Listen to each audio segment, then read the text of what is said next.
श्री शिवाय नमस्तुभ्यम बच्चों जैसे कि आप जानते हैं कि 11 मार्च को आपका सीबीएसई बोर्ड एग्जाम है, क्लास 12 का मैथ्स का पेपर है, जैसे कि कल है, ठीक है ना। तो आपसे हम यही कहेंगे बच्चों कि आप हमारे साथ जुड़ जाइए। आज ही आपका जो है जो कल आने वाला है वो आज हम यहाँ बता देंगे आपको, पक्का है। आपको यहाँ जो क्वेश्चंस देखने को मिलेंगे वही एग्जाम में देखने को मिलेंगे, ये ध्यान रखिएगा। क्वेश्चंस जो हम बताएंगे उसका सिस्टम पूरा वही होगा। हो सकता है कि थोड़ा बहुत यहाँ चेंजेस हो सकता है, लेकिन सब कुछ वही रहने वाला है बच्चों। यानी कि कहने का मतलब है कि सवाल में आपको ज्यादा चेंजेस देखने को नहीं मिलेंगे। हमारा सवाल और वहां का सवाल एक जैसा ही होगा, आप हल्के में मत लीजिए, ठीक है ना। यहाँ पे जो भी चीज बताई जाएगी वो एग्जाम वाला होगा, ठीक है ना। तो बच्चों हमारे साथ जुड़ जाइए और हमारे चैनल मैथ्स बाय 10 सर को सब्सक्राइब करिए, और जितने सवाल हम यहाँ बताएंगे बच्चों उसकी तैयारी जरूर अच्छे से कर लीजिएगा, नहीं तो आप अपने नंबर मिस कर देंगे, ठीक है ना बच्चों। तो चलिए स्टार्ट करते हैं। सबसे पहले आपके पास जो सवाल आया है बच्चों, x upon x plus 1 x plus 2 dx, इस सवाल का इंटीग्रेशन कैसे करना है। तो ऐसे सवालों की तो तैयारी करनी है आपको, क्योंकि पार्शियल फ्रैक्शन सवाल आने वाला है आपके एग्जाम में, ठीक है ना। तो चलिए स्टार्ट करते हैं। पार्शियल फ्रैक्शन के सवाल लगाने के लिए बच्चों थोड़ा सा यहाँ पे आपको हम रूल बता दें कि सबसे पहले इस तरह का सवाल लगाना, अगर ये ऊपर ये नीचे है तो आपको उसमें अलग अलग हो जाएगा, ठीक है, लेकिन यहाँ पे नहीं हो पाएगा। यहाँ पे आपको पार्शियल फ्रैक्शन के लिए क्या करना पड़ेगा, x अपॉन x प्लस 1 और दूसरे ब्रैकेट में है x प्लस 2, इसको आप a अपॉन x प्लस 1 करिए, क्योंकि ये लीनियर है बच्चों, x की पावर 1 है इसलिए लीनियर बन जाता है। तो लीनियर में हमें a मानना होता है, और अगर क्वाड्रेटिक होता है तो ax प्लस b मानते हैं, ठीक है। ध्यान रखिएगा जो भी वेरिएबल हो, जैसे x है तो ax प्लस b मानेंगे, ठीक है। ध्यान रखिएगा तो यहाँ b मानिए, नीचे भी लीनियर है, फिर से ये वाला, इसको इस तरह से लिख लीजिए। इसको सॉल्व करिए बच्चों। इसको सॉल्व करने के लिए आपको क्या करना है, अगर ये लीनियर है तो बच्चों आपको बहुत सिंपल तरीका बता रहे हैं। आप इन दोनों जो फैक्टर्स हैं इनको जीरो से इक्वेट करिएगा। जैसे सबसे पहले हम x प्लस 1 को जीरो से इक्वेट करेंगे तो x कितना आएगा, -1। ये यहाँ लगा दीजिए। सॉरी, अभी आप पहले एलसीएम ले लीजिए बच्चों। क्या ले लीजिए, एलसीएम x प्लस 1 और x प्लस 2। तो आप देख सकते हैं यहाँ a लिखा रहेगा, x प्लस 2 हो जाएगा, यहाँ b लिखा रहेगा, x प्लस 1 हो जाएगा, और इधर आपका x अपॉन x प्लस 1 और x प्लस 2। उम्मीद है आपको समझ में आ गया, कट गया बच्चों। अब आपको क्या करना है, एक बार x प्लस 2 को जीरो से इक्वेट करिए, x इज इक्वल टू -2। ये दोनों है, बारी बारी से जीरो से इक्वेट कर लीजिए, आपको a और b की वैल्यू मिल जाएगी। x की वैल्यू यहाँ लगाइए -2, यहाँ लगाएंगे तो जीरो हो जाएगा, b की वैल्यू मिलेगी आपको -1, यानी b आ गया +2, b आ गया बच्चों। अब a बचा है तो a के लिए x प्लस 1 को जीरो करिए, x इज इक्वल टू -1 लगाइए।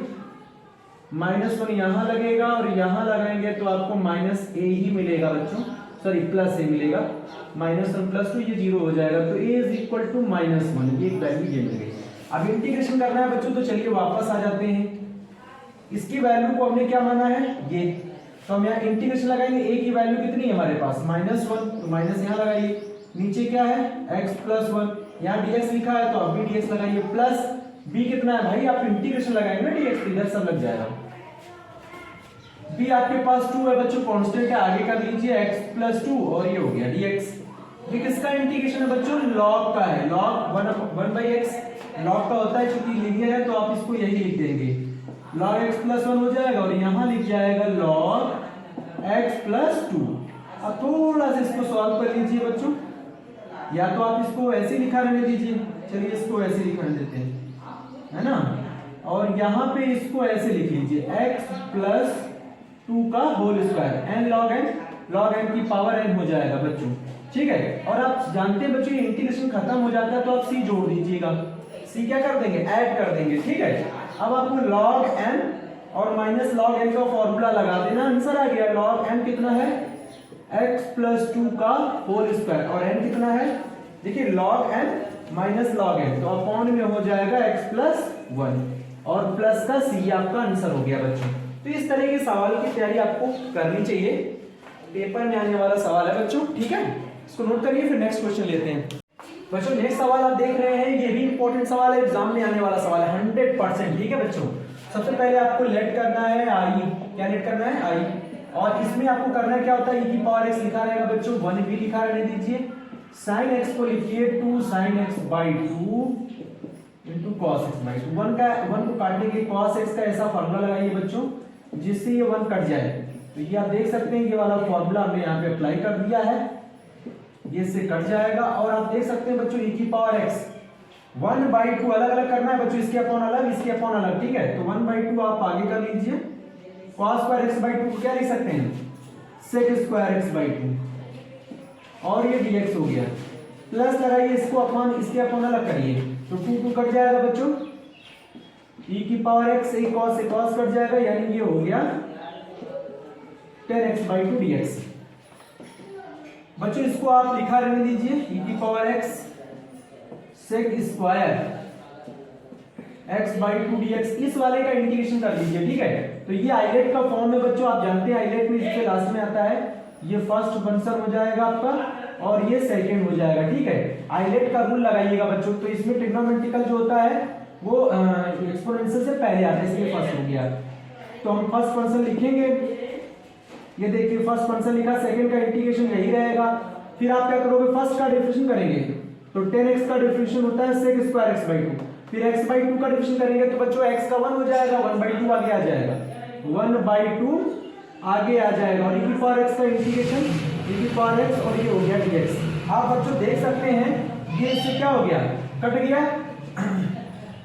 e की पावर x और 10x/2 e की power x 10x/2 plus c, ये आपका क्या हो जाएगा बच्चों, आंसर हो जाएगा। इंटीग्रेशन जब भी आपका खत्म होता है तो आपको अपना c जोड़ देना चाहिए, ठीक है ना बच्चों। तो ये सवाल का आंसर है, आगे हम बता रहे हैं, इसको नोट कर लीजिए बच्चों। नेक्स्ट सवाल है डेफिनेट इंटीग्रेशन का, बहुत इंपॉर्टेंट है, एग्जाम में आने वाला क्वेश्चन है। सबसे पहले हम इसको r लेट करेंगे बच्चों, r लेट करने के बाद -1 to 1, नीचे आप फॉर्मूला बना लीजिए a square plus x square या x square minus a square का ये क्या है, कंप्लीट स्क्वायर है, फॉर्मूला होता है बच्चों, ठीक है ना। तो यहाँ पे आपको लिखना है x स्क्वायर प्लस 2x, 5 को लिख लीजिए 1 प्लस 4, क्या लिख लेंगे 1 प्लस 4, ठीक है। ये हो जाएगा x प्लस 1 का होल स्क्वायर और 4 को किसका स्क्वायर है, ये 2 का स्क्वायर है बच्चों, फॉर्मूला बन गया x square plus a square, इतने को x मान लीजिए, ठीक है। तो ये फॉर्मूला 1/a tan इनवर्स। बच्चों आपसे हम ये कहना चाहते हैं कि आप फॉर्मूले जरूर याद कर लीजिएगा इंटीग्रेशन के, नहीं तो फिर आप सवाल नहीं कर पाएंगे। x प्लस 1/2, लिमिट कितना है बच्चों -1 to 1। अब इसको अप्लाई कर दीजिए, अपर लिमिट लगाइए बच्चों यहाँ पे, तो 1 प्लस 1/2 यानी 1 हो गया, फिर माइनस लोअर लिमिट लगाइए बच्चों, तो -1 प्लस 1 0 हो जाएगा बच्चों, ये तो वैल्यू 0 हो जाएगी, 1/2 tan इनवर्स में 1 किसकी वैल्यू होती है बच्चों, tan π/4 की होती है। तो यहाँ पे ध्यान रखना, tan इनवर्स में 0 0 ही रहता है बच्चों, कोई दिक्कत नहीं है, यहाँ से काट दीजिए तो आपका आ जाएगा π/4 का 2 में इंटू करिए, आंसर आ गया, क्या हो गया, आंसर हो गया बच्चों, ठीक है। इसको नोट करिए, नेक्स्ट लेते हैं बच्चों। नेक्स्ट सवाल है, बहुत ही इंपॉर्टेंट सवाल है, इस तरह के सवाल की भी तैयारी आप कर लीजिए क्योंकि ये प्रॉपर्टी पे आधारित सवाल है, इसलिए ये पक्का पेपर में आएगा, ठीक है। ध्यान रखिए प्रॉपर्टी का एक सवाल आपको पेपर में मिलने वाला है। देख सकते हैं इंटीग्रेशन 0 to π/2, अब ये किस प्रॉपर्टी पे आपको मैच कर रहा है, 0 to a, आपका ये वाला प्रॉपर्टी P4 होता है ना बच्चों, 0 to a क्या कहता है, fx is equal to f, ठीक है, सॉरी यहाँ पे इंटीग्रेशन लगा रहेगा 0 to a और यहाँ लिख जाएगा fa माइनस x dx, ये होता है प्रॉपर्टी 4, इसको याद रखिएगा बच्चों, ये प्रॉपर्टी 4 होता है, इसी से इसको लगाना है, ठीक है। सबसे पहले हम क्या करेंगे, i लेट करेंगे बच्चों, i लेट करिए, फिर प्रॉपर्टी 4 लगाइए, तो फ्रॉम P4, जब P4 प्रॉपर्टी यूज करेंगे ना तो इसको इक्वेशन फर्स्ट मान लीजिएगा, 0 to π/2 यहाँ i चलने दीजिए, तो यहाँ लिखिएगा साइन, जहां x होगा ना बच्चों, x के स्थान पर देखिए क्या किया हमने, a माइनस एक्स, यानी आपको π/2 माइनस एक्स करना होगा, π/2 माइनस एक्स dx, नीचे आ जाइए, यहां पे भी आपका लिख जाएगा π/2 माइनस एक्स, यहां हो जाएगा आपका cos π/2 माइनस एक्स, ठीक है। अब थोड़ा सा इसको सॉल्व कर लीजिए, आप देख सकते हैं बच्चों sin 90 माइनस थीटा क्या होता है, cos theta, sin 90 minus theta क्या होता है, cos थीटा, और प्लस cos 90 माइनस थीटा होता है sin थीटा, ये तो आप लोगों को आता ही होगा ना, इक्वेशन सेकंड हो गया बच्चों, और ये i चल रहा है, ठीक। अब आपको करना क्या है बच्चों, फर्स्ट और सेकंड इक्वेशन को ऐड कर देना है, ये वाली इक्वेशन हो रही है, ये रूल इसी तरह से लगाया जाता है बच्चों। तो i कितना हो जाएगा 2i, आई जुड़कर कितना हो जाएगा 2i, और ये 0 से π/2 दोनों में है, कॉमन कर लीजिए। और बच्चों आप देख सकते हो एलसीएम दोनों का सेम है, तो ऊपर वाली वैल्यू अलग ऐड हो जाएगी, नीचे आपका एलसीएम हो जाएगा। तो यहां पे लिखिए root sine x plus root cos x, ऊपर भी ऐसे ही लिख जाएगा root sine x plus root cos x, और ये हो गया dx। ये इससे कट जाएगा बच्चों, तो 2i इज इक्वल टू 0 से π/2 1 इंटू dx। 1 बचेगा, 1 का इंटीग्रेशन क्या होता है, 1 का इंटीग्रेशन होता है x, लिमिट है 0 से π/2, लगाइए पहले upper limit π/2 minus lower limit 0, तो आप देख सकते हैं i कितना मिलेगा आपका 2 नीचे चला जाएगा, π/4, ये आपका आंसर होगा बच्चों। इसका आंसर क्या होगा π/4। नोट करिए नेक्स्ट।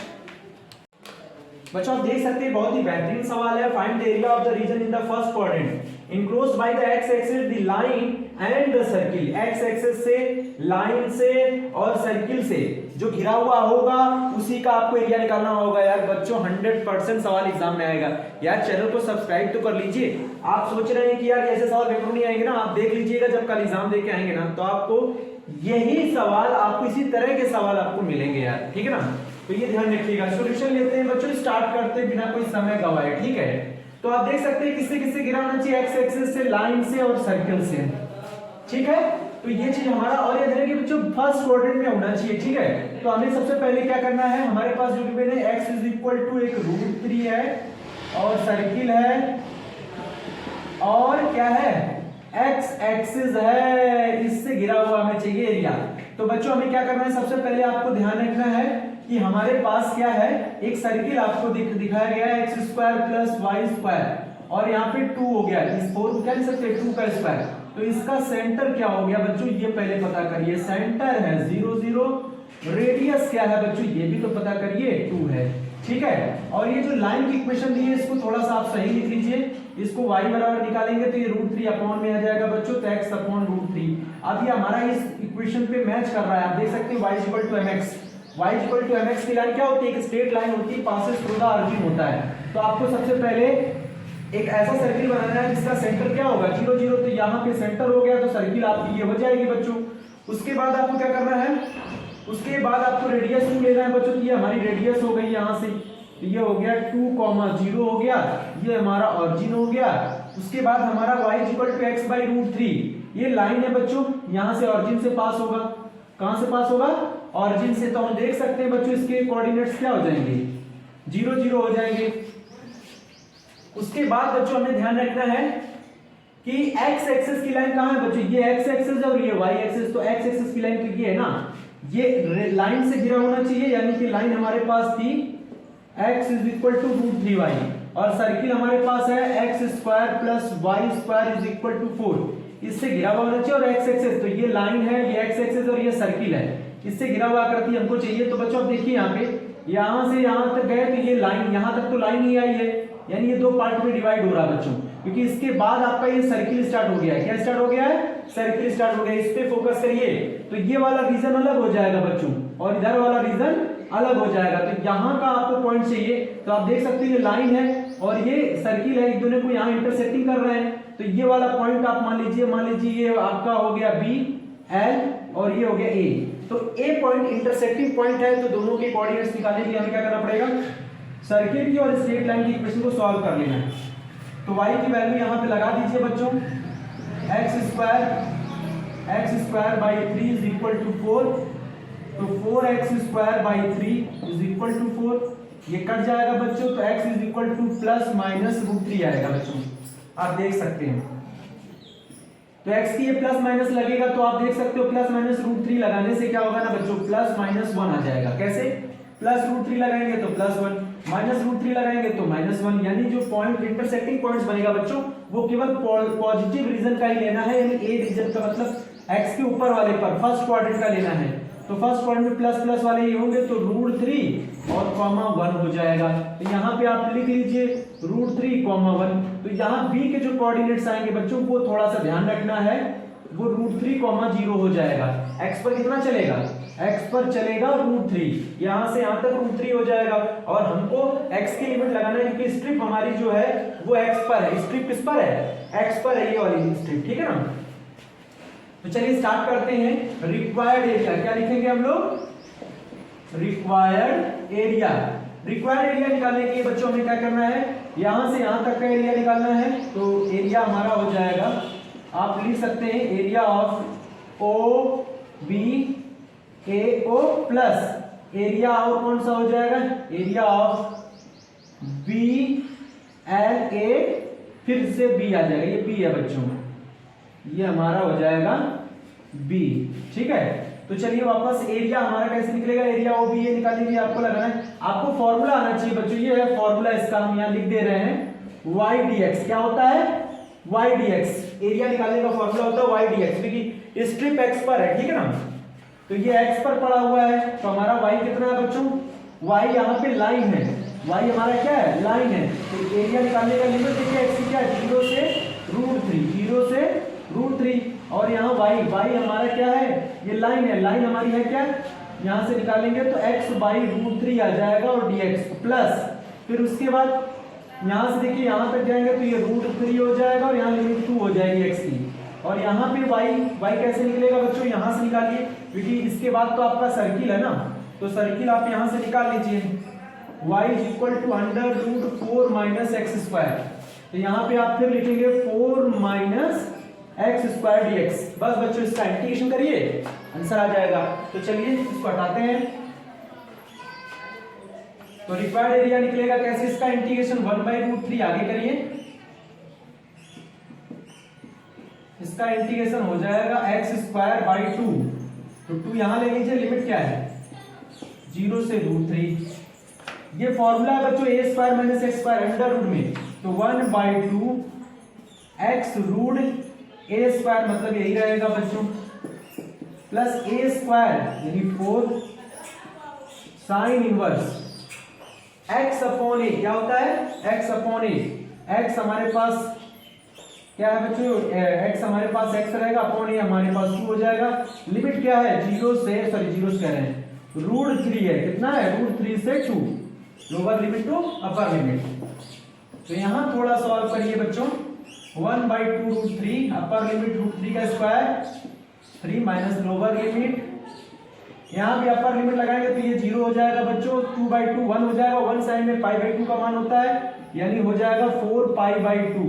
लोअर लिमिट लगाइए बच्चों, तो लोअर लिमिट लगेगा तो यहाँ √3 आ जाएगा, और √3 का स्क्वायर 3 यानी कि 1 हो जाएगा, रूट में 1 ही रहता है, फिर माइनस, ये माइनस का अंदर इंटू हो जाएगा, 4 साइन इनवर्स √3/2, साइन में √3/2 किसका मान होता है 60 डिग्री का, तो आप यहाँ π/3 लिखोगे, क्या लिखोगे π/3, इसको हटा दीजिए, अब आप π/3 हो गया आपका बच्चों, इसको सॉल्व करिए, आपका आंसर आ गया।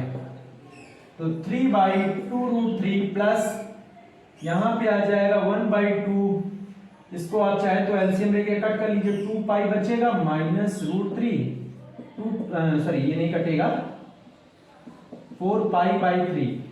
अब इसको सॉल्व करना है, इसको सॉल्व करिए बच्चों, तो आप देख सकते हैं इस 3 को √3 लिख देंगे, एक √3 कट जाएगा तो यहाँ √3/2 आ जाएगा, और यहाँ 1/2 एलसीएम ले लीजिए बच्चों 3, तो 3 2 जा 6, 6 में 4 जाएगा, 2π माइनस का 3 √3, यहाँ भी एलसीएम आएगा ना, तो ये आप देख सकते हैं बच्चों, ये आपका एलसीएम जो है ये आपका आंसर आएगा, यही आपका क्या होगा आंसर होगा। अगर आप चाहें तो और भी सॉल्व कर सकते हैं, 3 2 जा 6, तो 6 एलसीएम हो जाएगा बच्चों, कितना 6, तो 2 3 जा 3 √3 प्लस 6 कट जाएगा बच्चों, तो यहाँ 2π माइनस का 3 √3, और ये इससे सॉरी ये इससे कट जाएगा बच्चों, तो आपका केवल और केवल 2π/6 आएगा, और 2π/6 मीन्स हो गया π/3 बच्चों। और थोड़ा सा यहाँ लिख लीजिएगा स्क्वायर यूनिट्स, क्या लिखेंगे स्क्वायर यूनिट्स, क्योंकि एरिया निकालना है ना बच्चों, तो आपको थोड़ा सा ध्यान रखना है, लास्ट में आपको फाइनली स्क्वायर यूनिट्स ऐड करना है, मतलब वहां पे उसका यूनिट लिखना जरूरी है। बच्चों अब जो सवाल आप देख सकते हैं ये डिफरेंशियल इक्वेशन का सवाल है बच्चों, और इससे भी एक सवाल पक्का आएगा पेपर में।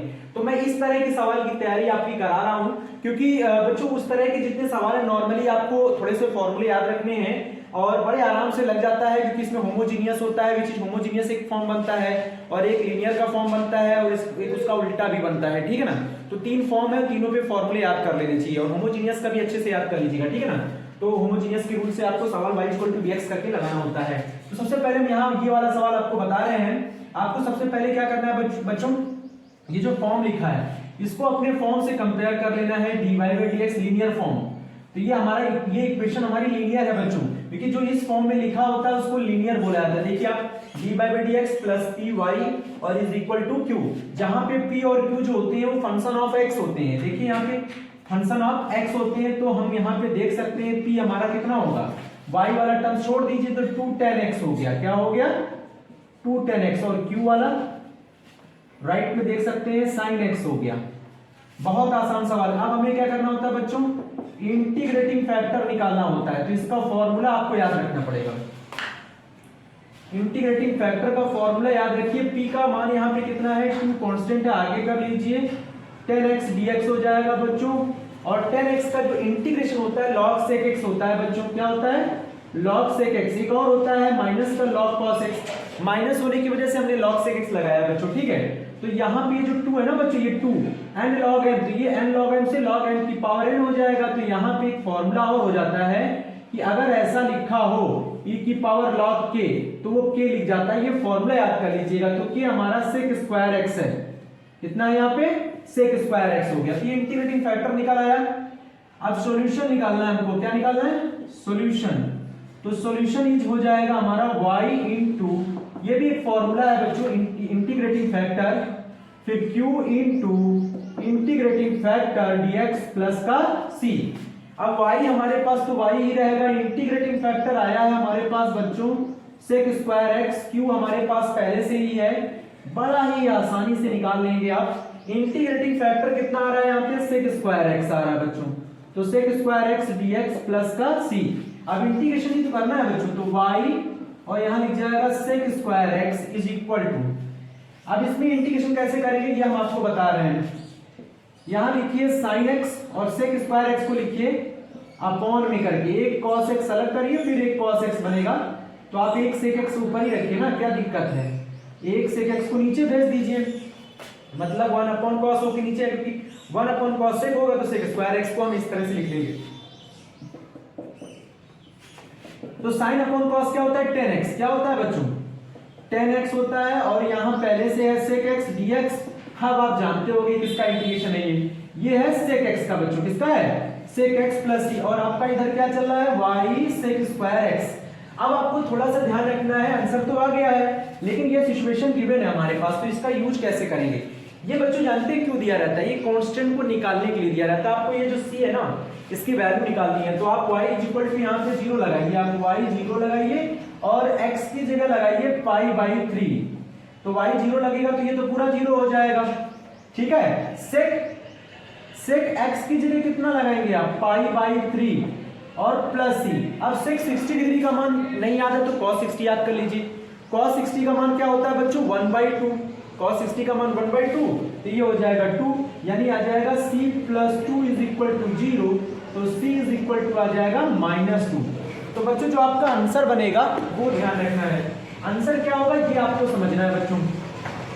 आंसर आपका ये हो जाएगा, c की वैल्यू कितनी है, -2। तो आपको वापस इस इक्वेशन में लगा देना है, यानी y sec square x = sec x plus c कितना आया है, -2। ये हटा दीजिए, आपका आंसर हो गया, ठीक है, नोट कर लीजिए। फिर नेक्स्ट बच्चों हम कुछ सवाल लेकर आए हैं जो कि एग्जाम की तरफ से बहुत इंपॉर्टेंट है, और वो सवाल एग्जाम में आने वाले हैं, और इन सवालों की आप अच्छे से तैयारी कर लीजिएगा, नहीं तो आपको दिक्कत होने वाली है 100%। समझ लीजिएगा बच्चों, ये सवाल आपके सामने लिखे हुए हैं, इन सवालों को आप पढ़कर जरूर जाइएगा, आधा घंटा 1 घंटा निकाल लीजिए और इसको जरूर पढ़ लीजिए, क्योंकि इन्हीं सवालों के माध्यम से हम आपको बताना चाहते हैं कि ऐसे ही सवाल आपको मिलने वाले हैं। अगर इस तरह की सवालों की तैयारी आप नहीं किए हैं तो यार जरा सा देख लीजिए, इन्हीं सवालों को आप पढ़ लीजिए, इसके रूल समझ लीजिए यार, आप लगा लेंगे, ठीक है ना। नहीं तो आप समझ लीजिए आपने अपने बहुत सारे नंबर खो दिए हैं, ठीक है ना। तो देख लीजिए, मैं बता रहा हूँ कितने सवाल आपको करने हैं, कैसे हैं ये सवाल और कितने इंपॉर्टेंट है। देखिए फर्स्ट सवाल है mod of a cross b निकालना है, जिसमें 2 वेक्टर्स दिए होंगे, ठीक है ना। दूसरा सवाल कह रहा है find the projection of the vectors, 2 vectors दिए होंगे बच्चों, उसका प्रोजेक्शन फाइंड करना होगा। एक वेक्टर्स के रिस्पेक्ट में दूसरे वेक्टर के, एक वेक्टर दिया होगा दूसरे वेक्टर के रिस्पेक्ट में हमें उसका प्रोजेक्शन निकालना है, तो हमें वही करना चाहिए बच्चों, ठीक है। फिर find the angle between the pair of lines, आप देख सकते हैं बच्चों 2 पेयर है हमारे पास लाइंस की, ठीक है, उसका एंगल निकालना है, क्या निकालना है, एंगल निकालना है। फाइंड द शॉर्टेस्ट डिस्टेंस, बहुत अच्छा सवाल है बच्चों, between the lines whose vectors are, 2 vectors दिए रहेंगे बच्चों, आर वेक्टर और a vector plus lambda b vector, और इसी तरह से a1 plus lambda b1 vector मान सकते हैं, इसको a2 plus mu b2 vector मान सकते हैं। उसका शॉर्टेस्ट डिस्टेंस निकालना है बच्चों, इसका एक फॉर्मूला होता है, उस पे लगा दीजिए आंसर आ जाएगा, लेकिन थोड़ा सा लॉन्ग प्रोसीजर होता है, ठीक है। एलपीपी का एक सवाल है बच्चों, लीनियर प्रोग्रामिंग प्रॉब्लम का मैक्सिमाइजेशन, जेड हमारे पास गिवन रहेगा, सब्जेक्ट टू कांस्टेंट हमारे पास ये गिवन रहेंगे बच्चों, और आपको पता है x, y हमेशा ग्रेटर देन 0 होने चाहिए, यानी x और y कभी नॉन नेगेटिव होने चाहिए, यानी नॉन नेगेटिव होने चाहिए, नॉन नेगेटिव कंडीशंस होनी चाहिए, कभी नेगेटिव नहीं होने चाहिए, ठीक है। तो इससे एक सवाल आएगा पक्का पेपर में। फिर प्रूव करना है बच्चों, डिटरमिनेंट का सवाल है, कितना अच्छा सवाल है यार ये तो 100% सवाल पेपर में आएगा, तो आपको इस सवाल की तैयारी भी कर लेनी है यार, ठीक है ना। उसके बाद सॉल्व यूजिंग मैट्रिक्स मेथड, आप जाइए एग्जाम दीजिए, अगर इस तरह के सवाल आपको पेपर में ना मिले तो आप हमसे मिलिएगा, ठीक है ना। सॉल्व यूजिंग मैट्रिक्स मेथड, देखिए आपके पास 3 इक्वेशन दिए रहेंगे, उससे मैट्रिक्स मेथड से आपको सवाल निकालना है, उसको सॉल्व करने का मतलब x y z की वैल्यू निकालनी है, ठीक है। So that the semi vertical angle of the cone of maximum value end of the given slant height is tan inverse √2।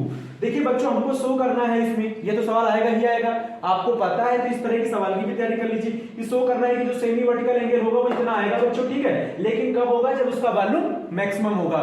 तो ये सवाल यार पढ़ लीजिए, इन सवालों को अच्छे से तैयारी कर लीजिए, ठीक है। और हमें भी पता है कि इनवर्स फंक्शन वगैरह भी रह गए थे, लेकिन बच्चों आगे पहले तो आप इतने तैयारी तो कर लीजिए, कुछ सवाल तो ऐसे होंगे जो आपको पढ़ने ही पढ़ने हैं, ठीक है ना। तो आप देखिए कि इन सवालों में से कितने सवाल हमारे पास आए हैं एग्जाम में, और जो हमने बताए हैं वीडियो में वो भी जरूर पढ़िएगा, नहीं तो आपके पास चांसेस कम हो जाएंगे नंबर लाने के लिए, ठीक है ना। तो ये सवाल बहुत अच्छे से आप इसको लगाइएगा बच्चों, हम आपसे यही कहेंगे कि यार सवाल कंटिन्यू आप लगाते रहें, और याद रखिए बच्चों पेपर से पहले पढ़ने की कोशिश मत करिएगा, आप जो भी पढ़ना है 5-6 बजे तक 7 बजे तक पढ़िए, उसके बाद आप रात को ज्यादा मत लगाइए, ठीक है। हम तो यही कहेंगे कि इन सवालों को आप देख लीजिए एक नजर में, आप समझ लीजिए आपके जो 80 मार्क्स है ना कंप्लीट हो जाएंगे बच्चों, ठीक है ना। तो थैंक यू वेरी मच, और यार चैनल को सब्सक्राइब कर लीजिए और हमारे वीडियो को लाइक कर लीजिएगा।